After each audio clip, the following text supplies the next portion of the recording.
जय माता दी। राधे राधे। आइए सुनते हैं चौथ माता की यह कहानी। एक सेठ सेठानी थे। उनके एक बेटा और बहू थे। बहू सबको भोजन करा के फिर स्वयं भोजन करती। एक पड़ोसन ऐसी भी थी जो रोज पूछती कि बहू आज क्या बनाया खाया है। बहू कहती ठंडो बासी। एक दिन उसके पति ने ऐसा सुनकर विचार किया कि आज तो पकवान बनाए जाएं, फिर देखें कि मेरी पत्नी क्या कहती है।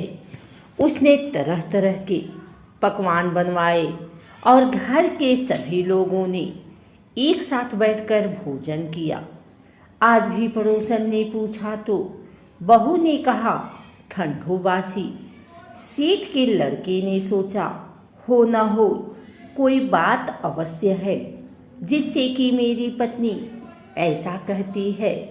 उसने पत्नी से पूछा तुम रोज ठंडो बासी खाया ऐसा क्यों कहती हो, जबकि अपन सबने एक साथ बैठकर कई तरह के पकवान खाए। उसकी पत्नी बोली अपन जो खा रहे हैं वह बाप बूढ़ों की कमाई है। जिस दिन आप कमा कर लाओगे उस दिन मैं समझूंगी कि ताज़ा भोजन कर रहे हैं। अब एक दिन लड़की ने माँ से कहा मैं एक बड़े शहर में कमाई करने जा रहा हूँ। माँ बोली बेटा अपने पास इतना धन है कि खाया नहीं खुटेगा। माँ के मना करने पर भी बेटे ने स्वयं कमाने का दृढ़ निश्चय कर लिया और जाते समय पत्नी से कहा मैं जब तक कमाकर बहुत सा धन लेकर ना आऊं तुम चूल्हे की आग मत बुझने देना। एक दिन चूल्हे की आग बुझ गई तो वह मन ही मन घबराने लगी, कहीं मेरे पति पर संकट तो नहीं आन पड़ा। जल्दी से पड़ोस में से आग लाकर चूल्हे में रख दूं, ऐसा विचार करके पड़ोस में गई। वहाँ पड़ोसन चौथ माता का व्रत पूजन कर रही थी। पड़ोसन ने कहा थोड़ी देर में आकर ले जाना। बहू ने पड़ोसन से पूछा आप यह व्रत क्यों करती हैं, इससे क्या मिलता है। पड़ोसन ने कहा चौथ माता के इस व्रत को करने से अन्न लक्ष्मी मिले और अपनी मनोकामना पूरी हो। अब बहू भी चौथ माता का व्रत करने लगी। दीवार पर चौथ माता बनाई। उस दिन घी गुड़ का चूरमा बनाकर रात्रि को चंद्रमा को अर्घ देकर भोजन करती। ऐसा करते करते बहुत दिन हो गए। चौथ माता ने उस बहू के पति को सपना दिया कि साहूकार का बेटा तू जागे की सोवे, तेरी पत्नी बहुत याद कर रही है, घर जाकर उसकी चिंता मिटा। तू दुकान खोलकर कंकु केसर का पकलिया बना के बैठ जाना। आज तेरा हिसाब किताब चुकता हो जाएगा। अब तो चौथ माता ने जैसा कहा था वैसा ही हुआ।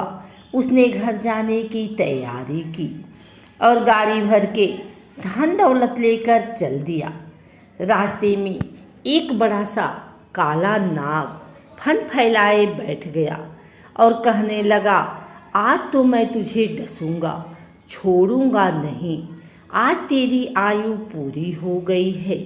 सेठ ने लड़की से कहा आज चौथ माता ने मुझे सपना दिया तो मैं पत्नी से मिलने घर जा रहा हूँ। वहाँ मेरी पत्नी बहुत चिंता कर रही है। मैं उससे मिलकर जरूर आऊँगा, तब तुम मुझे डस लेना। नाग ने कहा तुम शपथ पूर्वक कहकर जाओ तो मैं तुम्हें जाने दूंगा, परंतु लौटकर नहीं आए तो तुम्हारे घर आकर मैं तुम्हें डस लूँगा। इस प्रकार सर्प को वचन देकर वह अपने घर पहुँचा। वहाँ सभी से हंसी खुशी से मिला और भोजन करके उदास होकर बैठ गया। उसकी पत्नी ने उदास होने का कारण पूछा तो पति ने काली नाग वाली बात बताते हुए कहा, यदि मैं उसके पास नहीं जाऊंगा तो वह घर आकर ही मुझे डस लेगा। पत्नी बहुत चतुर थी। उसने कहा कि आप घबराओ नहीं, लेट जाओ, मैं एक उपाय करती हूँ। पत्नी ने कमरे की 7 पीढ़ी धोई।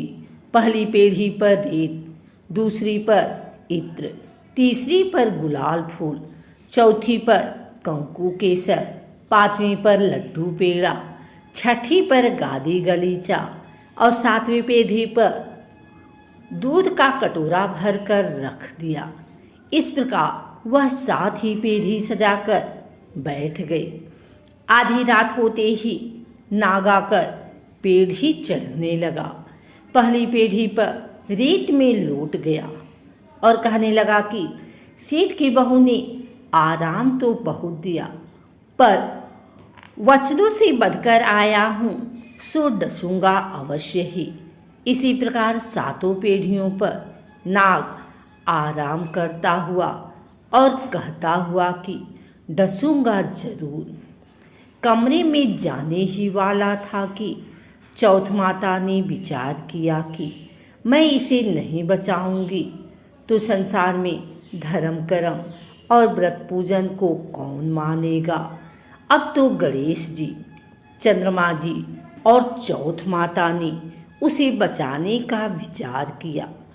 चंद्रमा जी ने उजाला किया, चौथ माता ढाल बनी और गणेश जी ने तलवार लेकर नाग को मार दिया और ढाल से ढक दिया।